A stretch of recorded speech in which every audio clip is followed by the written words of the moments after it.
Bonjour à tous et bienvenue dans cette nouvelle vidéo. Alors aujourd'hui, vidéo dédiée à la BI de chez Excel notamment, donc, et on va utiliser un petit peu le langage DAX de Power Pivot via ici donc un petit exemple concret. On a souvent à calculer quand on fait des tableaux de bord, et pour en avoir fait pas mal, on me demande souvent de comparer l'année N avec l'année N-1. Voilà, donc on va devoir ici quelques formules DAX qui permettent de pouvoir le faire, notamment lors de l'affichage d'un rapport. Voilà, on veut souvent calculer la variance entre l'année N et l'année N-1. Souvent on le fait. Donc ici on va faire ça via un cas concret, donc, et via un modèle de données. Donc ici je vais déjà vous présenter le modèle de données. Donc on a quatre sources. Voilà, donc on a une table des ventes qui est la principale, la table principale où on a des ventes de l'année 2018 jusqu'à l'année 2019. Voilà. Où on a ici pas mal de lignes, donc où on a des commandes clients, des noms de produits, des quantités, des prix unitaires, des revenus et des prix d'achat. On a un catalogue des produits, bon, tout petit catalogue, ici, où on a donc la ref d'un produit et puis le nom du produit. On a une petite base de clients avec la ref des clients et le nom des clients. Et on a ici une dernière table où il y a des villes et des régions et des départements. Voilà. Donc on peut nous créer un rapport ou un tableau de bord qui va montrer ici plein de choses, notamment multisources. Donc pour ça, si on veut travailler et faire des TCD multi-sources, il faut qu'on charge les données dans Power Pivot. Donc ici, j'ai fait juste une requête. Là, vous allez juste dans Power Pivot. Voilà, vous allez dans Power Pivot. On va l'ouvrir ici. On va ouvrir l'environnement Power Pivot. On va gérer le cube. Vous allez voir. Et donc, on va lui dire de charger nos quatre sources. Donc pour charger les sources, ça a été simple. Vous lui dites ici, tiens, à partir d'une source, voilà, à partir d'une donnée, et puis hop, il va vous les monter automatiquement dans Power Pivot. Donc j'ai monté les quatre tables que j'ai renommées tes ventes, tes produits, tes clients, tes régions. Donc on va les retrouver exactement. Donc ces quatre tables doivent être reliées ensemble si on veut faire après des connexions entre elles. Donc pour ça, il faut se mettre en vue donnée, diagramme, et puis lui faire les connexions. Donc là, je vais vous montrer le modèle de données. Voilà, ici, on l'a. Voilà. Et donc on a relié la table des produits avec le code des produits. On a relié la ville avec la table des ventes de la ville. Et ici, on va faire la même chose pour relier le code client avec ici le code client. Et là, il va faire une relation. Il suffit de glisser la souris dessus. Une relation 1 côté unique et côté plusieurs côté étoile. Voilà. Et ici, on vient de faire la relation entre les tables. Pour ça, je vais déjà montrer ça dans plusieurs tutos. Je vous laisserai visionner les vidéos concernant la construction d'un modèle de données dans Power Pivot. Voilà, je l'ai déjà montré aussi dans la BI Desktop, c'est exactement les mêmes outils. Et là, donc, on a maintenant nos quatre sources montées. Ensuite, j'ai créé donc une table des calendriers qui permettra de pouvoir relier mes champs dates avec ici une table où là, j'ai créé une table des calendriers. Alors, la table des calendriers, je ne l'ai pas créée. Je ne l'ai pas montée, je ne laissais pas une source. Donc je rappelle que Power Pivot, si vous allez dans l'onglet insertion, ici dans le groupe calendrier, vous pouvez créer une nouvelle table de dates en lui demandant de créer, d'aller se mettre sur la colonne, et là il va vous créer une table des calendriers. Regardez, je lui ai demandé de le refaire, il a refait exactement la même chose que ce qu'on a fait tout à l'heure avec celle-là. Voilà, donc ça le fait tout seul. Voilà, la table des calendriers, ça se crée tout seul dans Power Pivot. Il va créer une table qui va reprendre la date de commande et il va générer un calendrier avec toutes les dates pour chaque jour d'une année sur le nombre d'années que vous avez dans la table des ventes. Voilà, et du coup vous avez un calendrier qui elle aussi du coup doit être relié entre le champ date côté 1 calendrier et côté plusieurs côté date de commande, puisqu'on peut avoir plusieurs fois la même date de commande. Voilà, puisqu'un client peut m'acheter plusieurs commandes le même jour. Voilà, à partir de là donc on peut commencer à créer donc un rapport. Donc pour créer un rapport, on va aller voir ici, donc on va essayer ici de créer un rapport qui va calculer l'augmentation de mes revenus comparer l'année N avec l'année N-1. D'accord. Donc pour ça, eh bien, il faut qu'on crée des mesures d'axes qui permettent de calculer. Voilà, ici on en a déjà quelques-unes. Voilà, donc pour ça, eh bien, on va dans Power Pivot et on va gérer donc déjà. On va se mettre à la table des ventes et on va lui demander de générer, voilà, ici dans la colonne des revenus, lui faire les calculs. Donc ici on va déjà appeler la première, on va déjà créer, donc il me faut déjà, pour comparer l'année N avec l'année N-1, il me faut déjà la somme de tout mon chiffre d'affaires, ici, voilà, mon total revenu. Donc ici on va créer une mesure qui va s'appeler total revenu, voilà, 2 points égales, voilà, et on va chercher la fonction d'axe qui s'appelle somme. Somme de quoi? Eh bien, on va lui demander de chercher la colonne revenu. Fais-moi la somme de la colonne ici revenu. Voilà, c'est comme si je lui demandais d'additionner toute cette colonne. Je valide. Et là, il va vous créer voilà, une mesure qui s'appelle total revenu avec le montant et on va formater une fois pour toutes les valeurs. Voilà. Donc là, ici, on a la somme des revenus cumulés donc de l'année 2018 et de l'année 2019. D'accord. Maintenant, moi, je voudrais ici avoir la même chose, parce que si on veut comparer et faire la comparaison entre l'année N et l'année N-1, ben, il nous faut un rapport qui va montrer tout ça. Donc, eh bien, on va le faire. Donc là, il nous faudrait ici avoir le calcul, enfin, le total des revenus, mais de l'année d'avant. D'accord. Donc pour ça, eh bien, on va créer une nouvelle mesure. D'accord. On va l'appeler total revenu last years, voilà, 2 points égales, et on va chercher une fonction d'axe qui est très utilisée, hein, qui est la fonction calculate. Voilà, on va chercher cette fonction calculate qui va calculer, qui va faire des calculs à partir d'un contexte de filtre. Donc la fonction calculate, hein, c'est l'équivalent des sommes si ensemble que vous avez dans Excel qui vous permettent de faire des calculs en fonction de plusieurs critères. D'accord. Et ces critères, ce seront en réalité des critères de filtre. Donc, il vous demande une expression. L'expression, on vient de la calculer, hein, c'est le total revenu. Donc, on va chercher notre mesure, comment il est calculé. D'ailleurs, on le voit ici que c'est une mesure. On a le fameux sigma. Donc, sur ce montant-là, des 1 863, on va lui demander de n'en calculer que le montant de l'année d'avant. D'accord. Comme ça, s'il y a plusieurs années, bien à chaque fois, il calculera toujours l'année N-1 par rapport à l'année en cours. Donc, eh bien ici, on va lui dire, vous avez une expression d'axe qui s'appelle same period last year, qui retourne un ensemble de dates dans la sélection actuelle à partir de l'année précédente.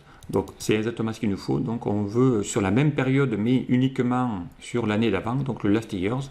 Il a besoin uniquement en argument, il a besoin des dates. Eh bien, les dates, on va lui chercher dans la table des calendriers, et dans la table des calendriers, on va lui chercher la colonne des dates. On ferme la parenthèse de mon same period last years, on fait un petit mage entrée, et puis on va fermer la parenthèse de mon calculate. Comme ça, on a ici notre mesure. Et je vais valider. Et là, on va aller voir, vous allez voir, on va avoir, il va vous calculer le chiffre d'affaires, mais de l'année uniquement N-1. Voilà, c'est fait. Donc avec ça, maintenant, je vais pouvoir déjà faire quasiment presque un rapport qui va me montrer les revenus de l'année N et puis les revenus de l'année N-1. Donc pour ça, on va se faire un tableau croisé dynamique, voilà, dans cette feuille déjà existante. Voilà, et on va le mettre par exemple ici, par exemple. Hop, on fait OK, on fait OK. Voilà, ici on va avoir besoin de prendre tiens, je vais le faire avec les mois par exemple. D'accord. Ici, on a les mois. On va les mettre aussi les années au-dessus. Comme ça, on va les avoir par année pour comparer les deux. Et on va chercher donc dans la table des ventes nos deux mesures. Donc, si je veux le montant des revenus, ici, on a les montants des revenus mois par mois, année par année. D'accord. Et si je veux montrer l'année N-1, eh bien, vous les avez ici. Donc, ici, on a bien un rapport qui montre la différence entre, ici on voit bien que là il vous met bien ce qu'on avait à la même période l'année d'avant. On va retrouver ici les mêmes montants, on se retrouve exactement à l'identique. Si je vais chercher le mois de mai, en mai 2018 on avait fait un chiffre d'affaires de 118 000 et on va bien le retrouver les deux. Donc on a bien ici le chiffre d'affaires de l'année N et de l'année N-1. Donc l'un en face de l'autre, ce qui veut dire que maintenant je vais pouvoir assez rapidement lui demander de calculer notamment, eh bien, pourquoi pas, la variance, voilà, par exemple en pourcentage. Donc on aurait pu lui demander, maintenant, bon, calcule-moi le delta en pourcentage. Et bien pour ça, on va se calculer, donc c'est ce qu'on a ici, hein, calculer la variance entre l'année n versus l'année n-1 en pourcentage. Donc vous allez voir, on va pouvoir le faire assez rapidement ça. Donc dans l'onglet analyse, dans l'onglet Power Pivot, on va se créer donc ici une mesure qui va s'appeler variance, voilà, en pourcentage, 2 points égales. Ok. Et bien là on va lui calculer, on va lui faire donc une division, hein, ça va être la division de mes revenus sur l'année n-1. Donc eh bien on va chercher la fonction qui s'appelle divide. D'accord. Fonction divide, elle a besoin d'un numérateur. Le numérateur, on l'a, hein, c'est notre total revenu, d'accord, qu'on va diviser par mon revenu de l'année d'avant, d'accord, directement. Donc ben là on l'a déjà, hein, c'est mon total revenu last years, d'accord, directement. Voilà. Et ensuite, donc, ben, on va juste fermer la parenthèse de mon divide, d'accord. Et là, ben, on va lui faire un petit moins 1 pour qu'il le mette en pourcentage automatiquement.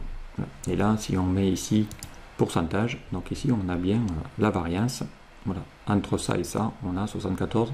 Voilà, puisqu'on va vous montrer la différence entre l'année n et l'année n-1. Sinon, on aurait pu mettre plus. Ça dépend dans quel sens vous voulez aller. Donc, l'intérêt ici, c'est de mettre le moins 1. Directement. Ok, donc eh bien, on va aller faire un petit test maintenant. Si on ferme cette là et qu'on va dans les analyses, liste de champs, pour lui chercher cette mesure, vous allez voir que maintenant il va recalculer automatiquement les pourcentages pour chacun. Donc on a bien retrouvé les 74 qui fait la différence entre les deux. Et ici vous avez l'écart entre chacun de mes pourcentages. D'accord. Voilà, donc là ici vous avez vos variances, vos delta, automatiquement. Okay, voilà. Et puis comme j'ai mis des valeurs aléatoires, je crois dans les menus, enfin, voilà, j'ai dû faire des valeurs aléatoires. Donc là, si je fais F9 pour actualiser, ça va un petit peu bouger les chiffres. Du coup, si je vais dans mon petit rapport et que je lui demande de faire clic droit actualiser, vous allez voir, il y a des données qui vont changer, puisque derrière j'ai rafraîchi quelques petites données. Voilà, pour l'instant ils sont tous négatifs, mais donc il va rafraîchir les requêtes et en même temps il va rafraîchir. Voilà, là maintenant regardez, il y a des montants positifs, il vient de recalculer automatiquement.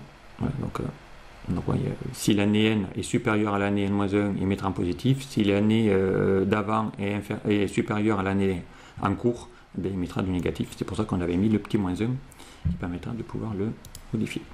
Voilà, donc ça déjà, c'est quelque chose qu'on peut faire simplement, voilà, rapidement, avec ici deux petites mesures qui permettent de pouvoir calculer directement le rapport. Ok. Alors si je veux maintenant avoir le delta, par exemple ici on pourrait avoir un rapport 2 qui va calculer, là on a l'encours, l'année d'avant, le pourcentage. Maintenant, si je peux avoir, c'est quoi la différence entre les deux? Eh bien, on pourrait créer ici une mesure directement pour ça. D'accord? Exemple ici, si je prends ce petit tableau de bord, ce petit TCD, on va se faire un petit CTRL-C, on va le mettre à côté, voilà, on va le mettre là, CTRL-V. Et là, on va essayer de créer une mesure, on voudrait ici y intercaler le delta directement.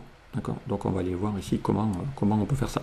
Donc on y va, on revient dans Power Pivot et là on va juste faire une simple petite mesure, tout simplement, pour aller afficher le delta. Et bien ça va être, on va l'appeler delta par exemple, ou variance tout court. Variance, 2 points égales, et puis là on va chercher juste nos simples mesures. On va lui dire d'aller chercher mon total revenu, moins mon total revenu last years, voilà, c'est tout. et on valide. Et là, vous allez avoir la valeur, parce que c'est pas le pourcentage, mais la valeur qui montre la différence entre les deux. Okay.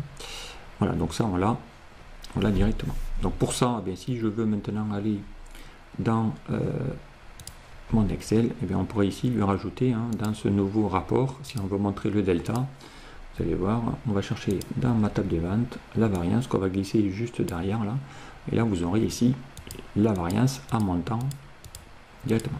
Donc là il est assez simple de le faire ça. Dans des rapports, tout simplement. Okay. Alors maintenant l'inconvénient que si je montre ce petit rapport, eh bien on est d'accord que voilà, ça on ne doit pas le montrer, parce que là il essaie de faire un calcul sur rien du tout, il n'a rien, donc il faudrait qu'on essaye d'arranger notre mesure là, pour lui dire que ben, ça tu ne me l'affiches pas, je ne les veux pas, donc ça ne sert à rien. Donc il va falloir ici qu'on lui dise, eh bien, ça tu le retires. Donc, tu le mettras que s'il n'y a pas de données ici. Donc en gros il faut lui dire que si tant qu'il y a les deux conditions, eh bien, tu afficheras le pourcentage, mais s'il y a un des deux, ça ne sert à rien. Donc pour ça, eh bien, on va lui mettre une petite condition supplémentaire dans la mesure. Donc on y va, on revient dans Power Pivot, et ça on le fait assez régulièrement dans les rapports. Alors, on va reprendre notre variance ici. D'accord. Et eh bien on va le faire directement, et vous allez voir, on va même en faire une variante 2, donc on va faire un petit CTRL-C. Donc ici on va se faire une petite variante numéro 2, donc on va l'appeler variance voilà, V2 par exemple, on va faire une petite version. Et on va utiliser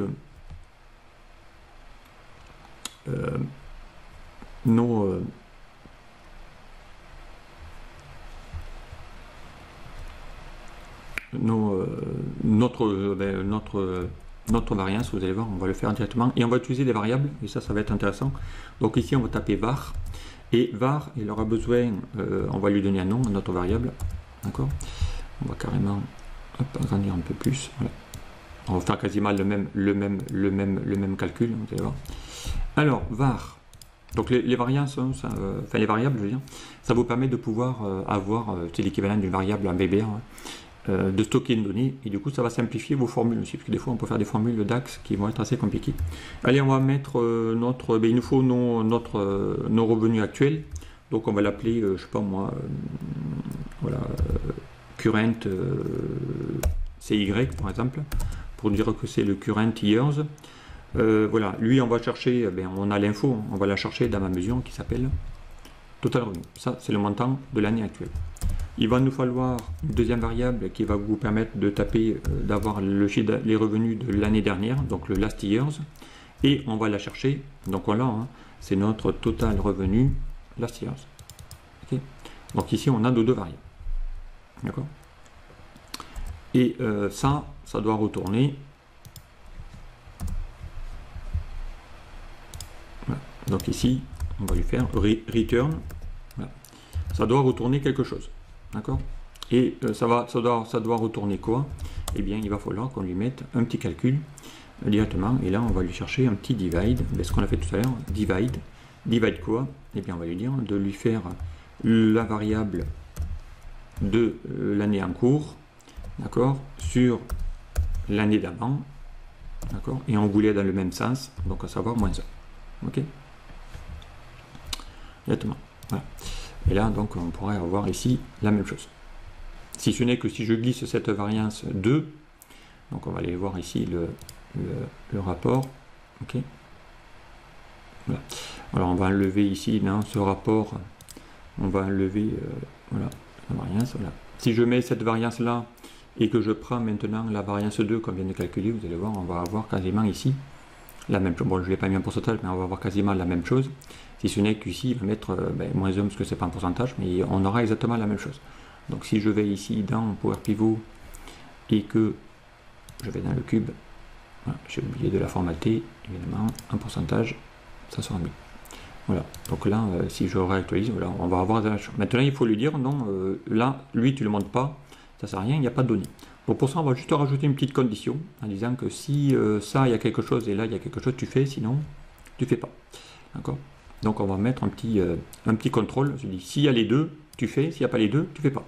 Donc, voilà, on va faire un petit if, une petite condition toute basique, vous allez voir, très simple, directement. Donc ici, on va du coup se rajouter ici, on va faire, on avait ici les deux variables, donc eh bien on va s'en rajouter ici une troisième qui va s'appeler check control, par exemple, on va l'appeler control. D'accord. Et la condition ici, ça va être, il faudrait qu'on ait les deux. Donc il faudrait que si j'ai des revenus de l'année en cours et que j'ai aussi des revenus sur l'année d'avant, d'accord, le last years, donc là en gros, hein, le et doublé, là, l'esperluette doublé, ça permet de faire l'équivalent d'un and, d'un et. Voilà, on vérifie les deux conditions. Et là du coup maintenant, eh bien, on va lui faire la petite condition, donc on va lui faire un petit if. Dans notre petite, voilà, on va lui faire un petit if, voilà. Ici, ça va être quoi? La condition. Ça va lui dire, on va lui dire, essayer de vérifier le fameux contrôle. Donc, on va lui dire que si c'est vrai, donc c'est la condition, hein, on est dans le logical test ici. Si la condition est vraie, dans ce cas-là, tu fais ton calcul. Voilà. Sinon, tu fais rien. Par défaut, il ne mettra rien, donc si on met rien par défaut. On va lui mettre un petit if, voilà, ça c'est mon petit if. Si je ferme la parenthèse, ça sera le petit if, voilà, de ma parenthèse. Ok. Je vais valider. Voilà. Donc là, il vient de faire la condition. Si je ferme, là, vous allez voir que maintenant, quand il va réactualiser, hop, vous avez vu que tous les 100 ici disparaissent et ça le fait tout seul. Donc ça, c'est assez pratique. Ça va vous permettre ici de pouvoir vérifier tout ça directement et de pouvoir ici avoir un rapport qui ne montre que ça. Donc ici maintenant, si je l'enlève lui, voilà, ici il ne montrera que le delta correspondant aux deux. Donc ça c'est quelque chose qu'il faut faire systématiquement dans les rapports. Ok. Voilà, donc ça c'est des choses qu'on va pouvoir faire dans un rapport directement pour mettre ici ces fameux totaux. Ok. Évidemment, vous l'aurez compris, il faudrait qu'on fasse aussi la même chose pour les autres, hein. Donc pour la variance, et non pas que la variance à pourcentage. Donc là, on pourrait effectivement le faire exactement pareil, voilà, directement. Ok. Voilà. Donc si on rajoute après des sous-totaux, voilà, par exemple, admettons qu'on aille dans notre TCD, donc on va faire un petit copier, parce que vous allez voir, on va faire encore plus simple. On va aller copier-coller lui ici, CTRL V par exemple. Donc là c'est ce qu'on vient de faire, hein. Par contre, si on rajoute ici, si je vais dans l'onglet analyse, création des TCD, et que je lui mette des sous-totaux, voilà, value group, voilà. Donc ici, on va avoir ici les montants correspondants. Donc on va retrouver ici les montants qui est là, hein, uniquement, voilà, hop, par rapport à ce montant, Ok, directement. Alors, si maintenant, dans votre source, parce que l'année en cours, peut-être qu'elle n'est pas finie. Donc si je vais ici dans mes ventes, et que je prends par exemple, je vais aller vers les 2 derniers mois là. Voilà, ici par exemple, tiens, je vais prendre les 2 derniers mois là, novembre et décembre. Voilà, je vais faire un CTRL X, je vais les mettre à côté, CTRL V, voilà. Et je prends ce tableau, je le réduis. Donc admettons que l'année en cours n'est pas finie. Voilà, on n'a pas encore le mois de novembre et de ce qui va arriver au fur et à mesure que les données arrivent. Si je vais dans mon rapport là et que je vais actualiser, parce que là on va lui enlever des données, ici il va y avoir des données qui vont disparaître. Ici on n'a plus les données du mois de novembre, ici et là non plus. D'accord. Donc là on va avoir ici des variances. Maintenant on est d'accord que là ces deux montants là, il ne devrait pas apparaître, sachant que ça veut dire que le pourcentage qui est en bas là ne correspond pas du tout.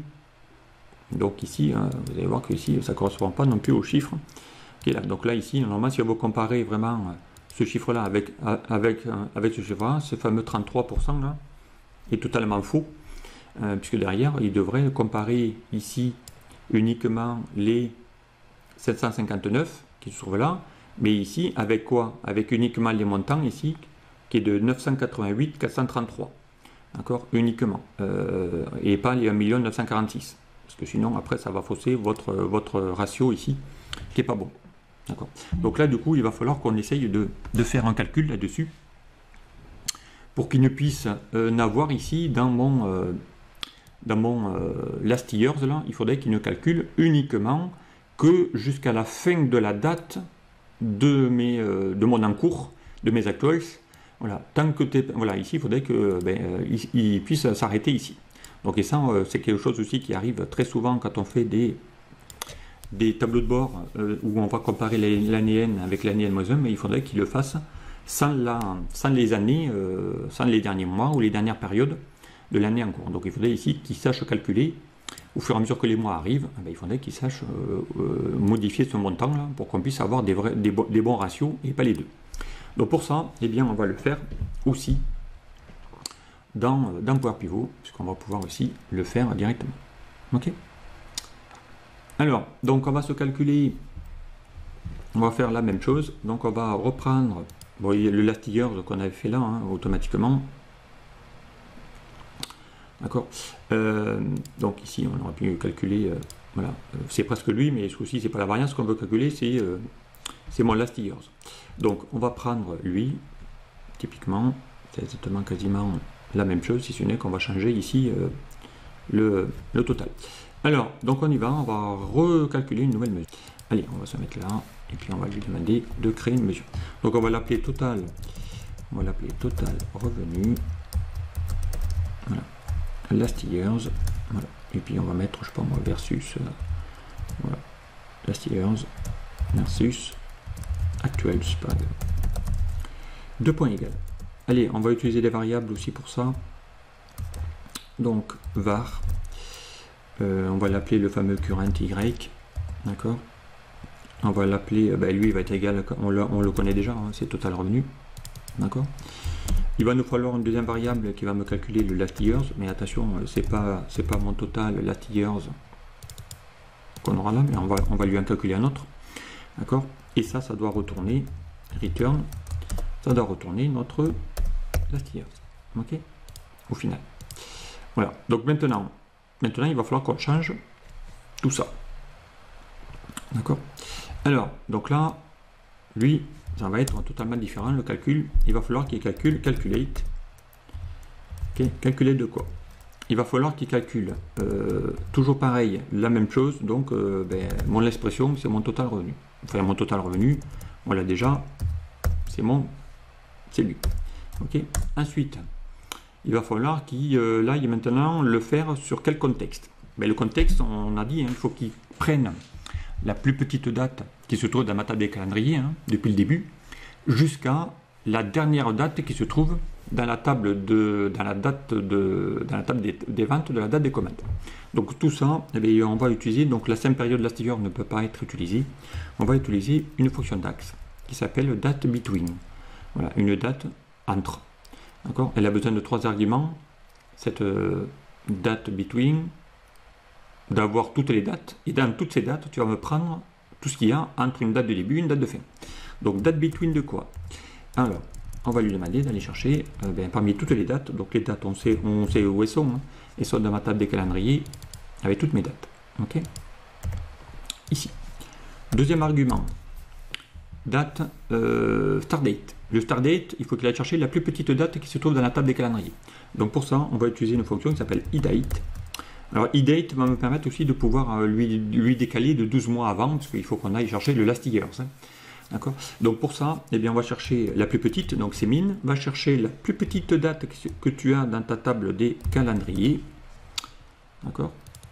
Voilà, je ferme ma petite parenthèse de mon min, et on va lui demander ici, la fameuse edate, elle a un deuxième argument qui s'appelle mois, et bien, pas sur n'importe par tous les mois, mais sur les moins de 12, puisqu'on veut lui dire last years, moins de 12.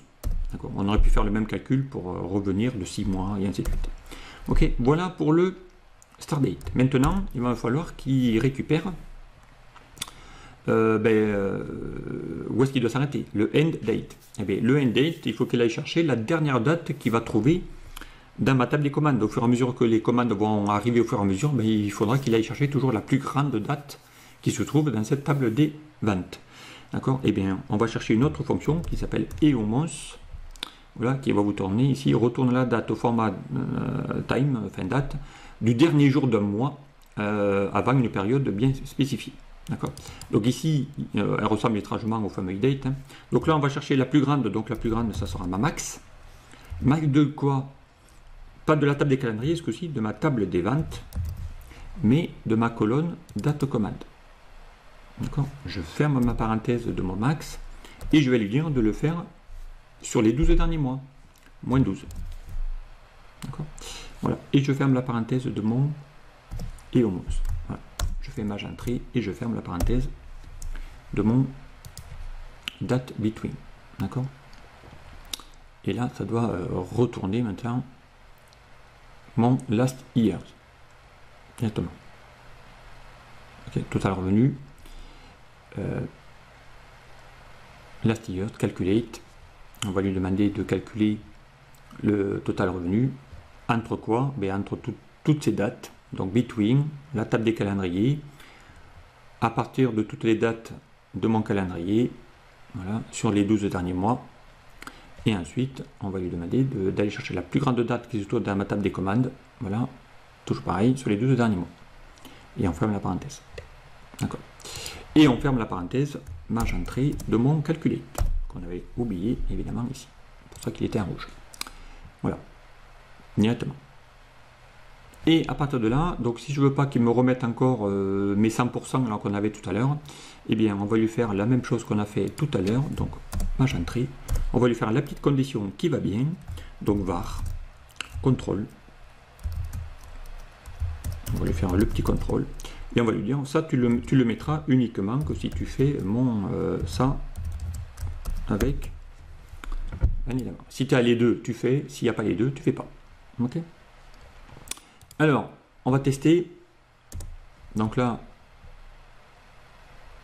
il va le mettre. On va le mettre ici en format.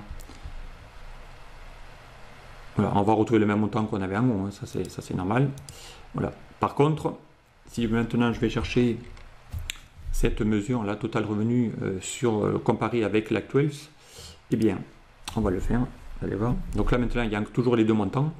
Mais si je vais chercher maintenant dans ma table des ventes la mesure qu'on vient de faire, on va lui enlever ici le pourcentage pour l'instant.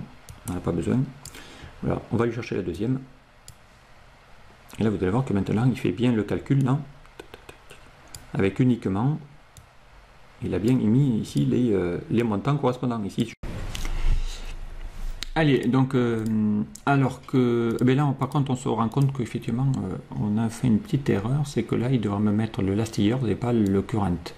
Donc, ça veut dire que la mesure qu'on a créée n'est pas bonne. Donc, là, il va chercher l'année en cours, il devra aller chercher ces montants-là et n'afficher que ça. Les 67 correspondent à l'année en cours. Donc, on va revenir dans le cube et on va lui rajouter, je pense qu'on s'est trompé dans notre mesure. Alors, on va lui demander current total revenu. Oui, ici, c'est pas le current parce que lui, il faut aller chercher le total revenu. Voilà, lui, la variable, il faut d'abord qu'il le calcule. Donc, il ne peut pas l'afficher en même temps. Donc, il faut lui dire qu'il a cherché le total revenu, c'est-à-dire la formule qu'on a fait tout à l'heure, et pas la variable. Parce que la variable, on va s'en servir que pour le contrôle. Donc, si je valide maintenant ça, hop, on va lui rajouter. Voilà, là on voit que le montant il a changé en bas, donc ici je ferme. Là maintenant il devrait me mettre, voilà, là maintenant il me met bien les montants correspondant à l'année d'avant et pas l'année, voilà. Ici on a bien, ici il évite d'avoir les données. Donc là maintenant on compare bien, si je dois maintenant comparer ou créer le pourcentage entre les deux, et bien c'est exactement ce qu'il nous faut. Donc on a bien maintenant les deux directement. Ça vous permettra ici de pouvoir comparer les bons montants, les actuels, avec les actuels de l'année d'avant. Voilà, et puis au fur et à mesure que les mois avancent, ça va calculer tout seul. Voilà, donc ça le fait directement. Ok, voilà, donc ça c'est rectifié maintenant. On va pouvoir le faire. Maintenant, si je rajoute, voilà, ici, eh bien, le pourcentage, voilà, si je mets maintenant la variance V2 qu'on avait calculée, eh bien, il va vous calculer ici les bons pourcentages automatiquement correspondant au bon ratio. Donc par rapport au mois, là, le delta par rapport ici, voilà, et lui le total revenu, on est d'accord que lui maintenant il est plus bon. On va comparer les choses comparables entre elles. Voilà, ici on a bien ici tout ce qui est comparable, voilà, en épargné, et derrière il vous a même enlevé, maintenant qu'on lui enlève, on n'a plus le mois de novembre, décembre, parce qu'il va ne garder que les dates qui existent. D'accord, au moins comme ça au fur et à mesure. Admettons qu'on vienne maintenant dans ma table des ventes et que je lui rajoute le mois de novembre. Voilà, si je prends le mois de novembre, je vais faire ici un petit CTRL X, on va le ramener ici, CTRL V. Voilà, donc là je ramène le mois de novembre, je vais voir ici mon petit rapport. Et bien quand on va lui demander de faire un petit refresh, actualiser, vous allez voir que là mes ratios vont se recalculer automatiquement. Il a bien recalculé le fameux ratio de novembre, et là il a bien recalculé les pourcentages pour tout le monde. Ok, voilà, donc ça le fait automatiquement, et on a bien ici les bons montants. Donc si je prends ici jusqu'en novembre, on a bien les 936 871, ce qui correspond bien aux 936 871 qu'on a là. Donc il va bien faire le cumul à chaque fois. Voilà. Et ici il fait bien le cumul entre les 830 et pas les 1,07 directement. Voilà ici comment on pourrait rapidement calculer nos ratios directement à l'intérieur. Okay, ça le fait systématiquement. Allez, je m'en arrête là pour l'instant. Donc eh bien voilà ici quelques petits calculs, quelques petits rapports qui permettent de pouvoir ici calculer l'année n avec l'année n-1 en tenant compte de plusieurs contraintes, de plusieurs caractéristiques en fonction de nos data. Allez, je m'en arrête et puis je vous dis à très vite sur un prochain tuto. Au revoir.